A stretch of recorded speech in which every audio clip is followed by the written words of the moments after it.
Oi, pessoal.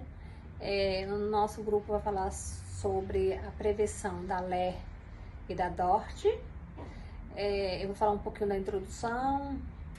As doenças do trabalho estão cada vez mais frequentes nos profissionais de diversas áreas, por diferentes características. Temos a LER e o DORT, que representa algumas patologias do trabalho que se caracteriza por esforço repetitivo, atingindo grupos musculares durante o exercício do trabalho, caracterizado por fortes dores decorrendo da utilização de certos músculos por várias horas de trabalho. Tem muitas áreas também de trabalho que pode ser atingida pela LER, como por exemplo o cirurgião dentista. Agora eu vou passar para nossa colega, a Thaís, ela vai explicar mais sobre a LER e a DORT. Bom dia, pessoal, eu sou a Thaís e irei falar do trabalho em equipe como prevenção da LER e da DORT. A LER e a DORT são doenças caracterizadas por uma dor crônica, que elas afetam os músculos, os nervos, os tendões, os líquidos articulares dos membros superiores, as mãos, os punhos, antebraços, os ombros e a coluna cervical.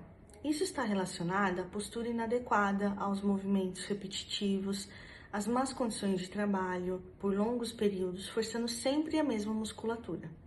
O cirurgião dentista, ele faz parte do grupo de profissionais expostos a desenvolver a LER e a DORT. O que ocorre é a realização das tarefas, o atendimento ao paciente de forma inadequada, posição errada, por longas horas, os equipamentos rotatórios também, cuja vibração por longos períodos ela se propaga aos tendões, movimentos repetitivos podem desenvolver a LER e a DORT. Por isso, na odontologia, recomenda-se o trabalho a 4 mãos, entre o cirurgião dentista, a ASB ou a TSB, ou as duas, que é melhor ainda, para ajudar nos atendimentos, nos procedimentos, na instrumentação ali, tanto de qualquer procedimento ou de uma cirurgia, na sucção, que é muito importante, que ajuda também, na organização do consultório para uma rotina ergonômica de qualidade. Em relação ao posicionamento do trabalho de equipe, a gente corresponde ele pelo esquema ISO-FDI, que divide a sala odontológica em 3 áreas circulares, A, B e C. A área A corresponde à zona de transferência. Ela tem meio metro de raio e é nela que se deve estar o paciente, o profissional cirurgião dentista, seu auxiliar e os instrumentais que serão utilizados no procedimento. A área B corresponde à área de trabalho. Ela tem 1 metro de raio e deve estar alguns equipamentos como o kart e a mesa auxiliar. A área C é a área útil do consultório. Ela tem que ter no máximo 3 metros de largura e corresponde onde se tem todo o resto do consultório odontológico, ou seja, algumas mobílias, armários e até mesmo algumas pias. Bom dia, gente. Bom, vou falar um pouquinho sobre posicionamento da equipe, tá? O posicionamento da equipe é como o cirurgião dentista se move dentro de um tratamento odontológico. Existem algumas posições, entre elas eu vou citar 3 para vocês, tá? A primeira posição é a posição das 7 e 5 horas. É quando o dentista destro fica na posição das 7 horas e quando o dentista canhoto fica na posição das 5 horas, tá? Essa posição é quando as pernas ficam paralelas à cadeira odontológica, tá? E a desvantagem dessa posição é que a coluna vertebral fica inclinada para a direita ou para a esquerda e os braços também ficam em movimento para a direita ou para a esquerda, causando algum tipo de problema, entre eles o bursite, que é uma inflamação, tá? Bom, a segunda posição é a posição das 9 e 3. A posição das 9 e 3 é quando o dentista destro fica na posição das 9 horas e o dentista canhoto fica na posição das 3 horas, tá? Ela é considerada a melhor posição, por quê? Porque ela fica ela tem uma boa primeiro que ela tem uma boa visualização tanto para a mandíbula, tanto para a maxila, tá? E ela fica com a coluna inclinada para frente e os braços junto ao corpo. Então, não ocorrendo nenhum desvio de coluna ou causando nenhum tipo de problema. A terceira posição é a terceira das 11h01. O dentista destro fica na posição das 11 horas e o dentista canhoto fica na posição da 1h, tá? Essa posição, as pernas ficam sob o encosto da cadeira. Em relação à coluna e braços do paciente, é considerada uma boa posição, tá? Porém, para a odontopediatria, essa não é a melhor posição, porque ela é uma posição que causa medo e ansiedade, tá? Porque o dentista fica atrás da cabeça do paciente. Então, o paciente tem a visão da gente com o rosto em cima do rosto dele. Então, não é uma boa posição, né? Não é considerada uma boa posição para a odontopediatria. E também, para quem for fazer um tratamento de maxila, também não é boa por conta da visão, né? A visão não é boa.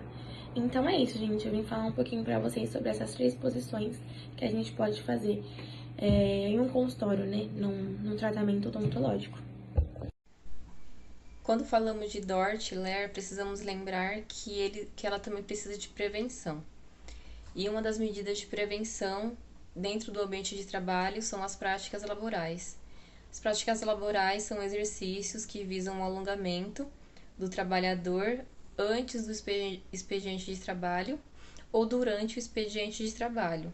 Visa o alongamento principalmente dos membros, das costas. Dentro da odontologia, o cirurgião dentista desenvolve bursite, tendinite, e essas práticas laborais podem evitar o desenvolvimento dessas doenças. E a seguir nós veremos quais exercícios podem ser inseridos no dia a dia que fazem parte das práticas laborais.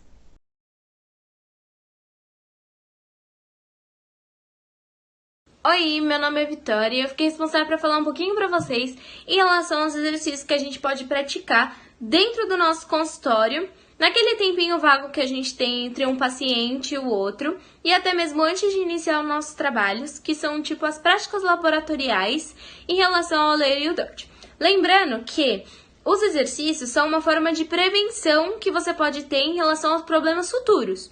Então, é um tipo de prevenção e até mesmo para a gente poder controlar e alongar o nosso corpo durante o nosso tempo de trabalho, dentro ou até mesmo fora do consultório. Então, vamos lá. O primeiro exercício, você vai sentar na sua cadeira. Eu não indico o mocho, mas se for aquilo, a única opção que você tiver, tudo bem.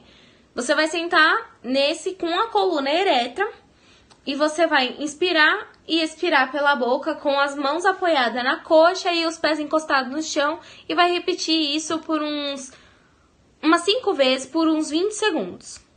E isso vai te ajudar a aliviar um certo tipo de ansiedade e até mesmo vai nos auxiliar a relaxar o nosso organismo para poder passar pelo nosso tempo de trabalho bem.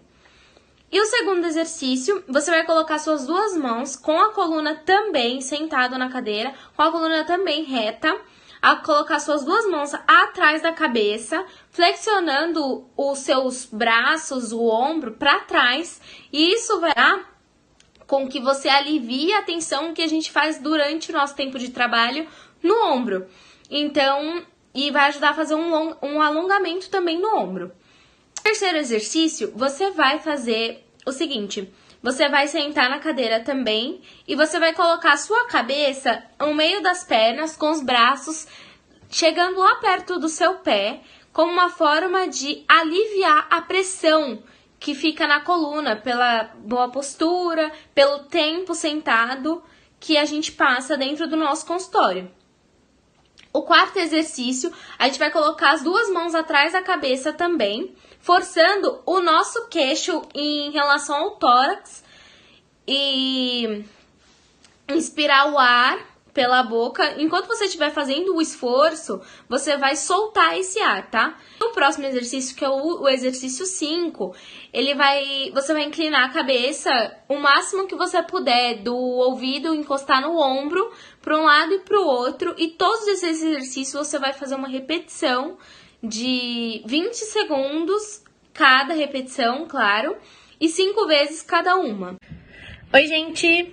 Meu nome é Amanda, eu vim completar a lista com os próximos 5 exercícios. Eu vou começar pelo número 6, que é você inclinar a sua cabeça para o lado direito, tentando aproximar a orelha do ombro, empurrando com a mão direita por 20 segundos e depois você vai voltar à posição inicial e você vai tentar fazer a mesma coisa do outro lado, repetindo 5 vezes de cada lado, totalizando 10 vezes.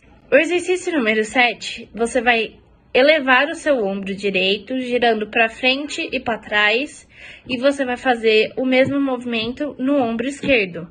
Você vai repetir isso 5 vezes de cada lado. O exercício número 8 consiste em você elevar os seus ombros, enchendo o peito de ar, puxando o ar pelo nariz, e em seguida você vai soltar os ombros e expirar, soltando o ar pela boca. Você vai repetir isso por 5 vezes. O exercício número 9, você vai colocar a mão direita sobre o ombro esquerdo e com a mão esquerda você vai empurrar o cotovelo direito para trás na direção das costas e você vai manter essa posição por 20 segundos. E depois você vai inverter a posição das mãos e você vai repetir isso por 5 vezes, de cada lado. O exercício número 10, você vai colocar os braços para trás da cadeira, entrelaçando as mãos e empurrando os braços para cima, com os cotovelos bem esticados, contraindo simultaneamente os músculos abdominais. Você vai manter esse alongamento por 20 segundos e você vai repetir isso por 5 vezes. Oi, eu sou a Camila e, bom, com tudo que as nossas colegas disseram nos slides anteriores, nós podemos dizer que os exercícios físicos, eles só serão eficientes na prevenção da LER e da DORT se eles forem associados à melhoria da ergonomia no ambiente de trabalho dos profissionais. Para concluir, a LER e a DORT, elas são doenças que atingem várias estruturas do corpo, como, por exemplo, músculos e tendões. E essas doenças, elas são desenvolvidas desencadeadas e até agravadas por conta dos fatores no ambiente de trabalho das pessoas. A LER e a DORT, elas têm atingido um número enorme de pessoas no Brasil e no mundo. E nas últimas décadas, esses números só têm aumentado. Então, em caso de suspeita de LER e de DORT, você deve procurar um médico o mais rápido possível, porque o diagnóstico e o tratamento precoce dessas doenças evitam que as lesões elas sejam agravadas e o tratamento tenha que ser mais agressivo ou até mesmo seja necessário uma cirurgia. Esse foi o nosso trabalho sobre a LER e a DORT. Muito obrigada pela atenção. Um bom dia!